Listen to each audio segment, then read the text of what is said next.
Hello friends, how are you all? Welcome to my YouTube channel, Nature at the Very Core of Science. Today it is 8th of November, 3:52 p.m. I'm just going to read today a short chapter. The name of the chapter is Of Their Voyage and How They Passed the Sea and of Their Safe Arrival at Cape Cod. This is from Plymouth Plantation. That's a journal that was written over a period of years by author William Bradford, the leader of the Plymouth colony in Massachusetts. It is regarded as the most authoritative account of the Pilgrims and the early years of the colony which they founded. Let me read the story. If you like, please share, comment. I will be waiting for your comments and I will be feeling very enthused. So, the story begins. In sundry of these storms, the winds were so fierce and the seas so high as they could not bear a knot of sail, but were forced to hull for divers days together. And in one of them, as they thus lay at hull in a mighty storm, a lusty young man called John Howland, coming upon some occasion above the greetings was, with a roll of the ship thrown into sea. But it pleased God that he caught hold of the topsail halyards, which hung overboard and ran out at length. Yet he held his hold, though he was sundry fathoms under water, till he was hauled up by the same rope to the brim of the water, and then with a boat hook and other means got into the ship again, and his life saved. And though he was something ill with it, yet he lived many years after and became a profitable member both in church and commonwealth. In all this voyage there died but one of the passengers, which was William, but 10, a youth, servant to Samuel Fuller, when they drew near the coast.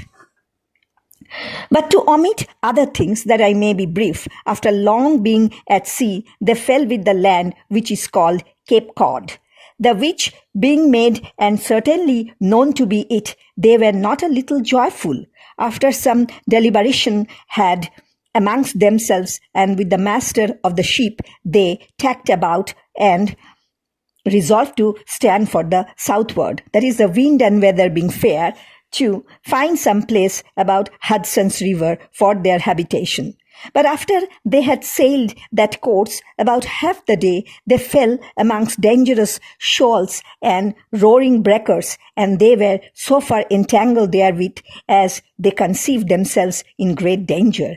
And the wind shrinking upon them withal, they resolved to bear up again for the Cape, and thought themselves happy to get out of those dangers before night overtook them, as by God's good providence they did. And the next day they got into the Cape Harbor, where they read in safety. Being thus arrived in a good harbor and brought safe to land, they fell upon their knees and blessed the God of heaven, and who had brought them over the vast and furious ocean and delivered them from all the perils and miseries thereof, again to set their feet on the firm and stable earth, their proper element. And no marvel if they were thus joyful, seeing wise Seneca was so affected with sailing a few miles on the coast of his own Italy, as he affirmed that he had rather remain 20 years on his way by land than pass by sea to any place in a short time, so tedious and dreadful was the same unto him. But here I cannot but stay and make a pause and stand half amazed at these poor people's present condition, and so I think will the reader too, when he well considers the same. Being thus past the vast ocean and a sea of troubles before in their preparation, as may be remembered by that which went before, they had now no friends to welcome them, nor inns to entertain or refresh their weather-beaten bodies. no houses or much less town to repair to seek for succor. It is recorded in Scripture 12 as a mercy to the apostle and his shipwrecked company that the barbarians showed them no small kindness in refreshing them, but the savage barbarians, when they met with them, as after will appear, were readier to fill their sides full of arrows than otherwise.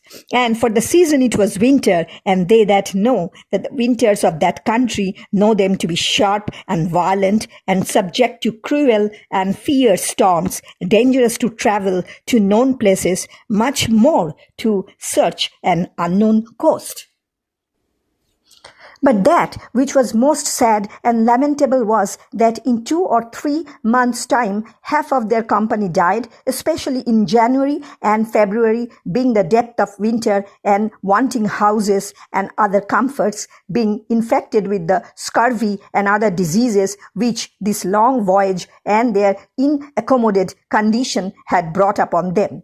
So, as there died sometimes 2 or 3 of a day in the foresight term, that of 100 and odd persons, scarce 50 remained. And of these, in the time of most distress, there was but 6 or 7 persons who, to their great commendations be it spoken, spared no pains, night nor day, but with abundance of toil and hazard of their own health, fetched them wood, made them fires, dressed them meat, made their beds, washed their loathsome clothes, clothed and unclothed them. In a word, did all the homely and necessary offices for them which dainty and queasy stomachs cannot endure to hear named. And all this willingly and cheerfully, without any grudging in the least, showing herein their true love unto their friends and brethren. A rare example and worthy to be remembered. 2 of the 7 were Mr. William Brewster, their reverend elder, and Miles Standish, their captain and military commander, unto whom myself and many others were much beholden in our low and sick condition. And yet the Lord so upheld these persons as in this general calamity they were not at all infected either with sickness or lameness. All this while the Indians came skulking about them and would sometimes show themselves aloof off, but when any approached near them, they would run away. And once they stole away their tools where they had been at work and were gone to dinner. But about the 16th of March, a certain Indian came boldly amongst them and spoke to them in broken English, which they could well understand, but marveled at it. At length they understood by discourse with him that he was not of these parts, but belonged to the eastern parts where some English ships came to fish, with whom he was acquainted and could name sundry of them by their names, amongst whom he had got his language. He became profitable to them in acquainting them with many things concerning the state of the country.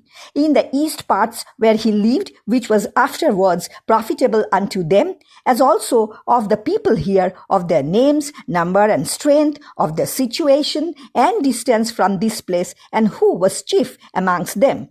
His name was Samoset. He told them also of another Indian whose name was Squanto, a native of this place, who had been in England and could speak better English than himself. Being after some time of entertainment and gifts dismissed, a while after he came again, and 5 more with him, and they brought again all the tools that were stolen away before, and made way for the coming of their great sachem called Mosasoit, who about 4 or 5 days after came with the chief of his prince and other attendants with the aforesaid Squanto, with whom after friendly entertainment and some gifts given him, they made a peace with him, which hath now continued these 24 years in these terms, that neither he nor any of his should injure or do hurt to any of their people. Second, that if any of his did hurt to any of theirs, he should send the offender that they might punish him. Third, that if anything were taken away from any of theirs, he should cause it to be restored, and they should do the like to his. For if any did unjustly war against him, they would aid him. If any did war against them, he should aid them. 5. He should send to his neighbors, confederates, to certify them of this, that they might not wrong them, but might be likewise comprised in the conditions of peace. And 6. That when their men came to them, they should leave their bows and arrows behind them.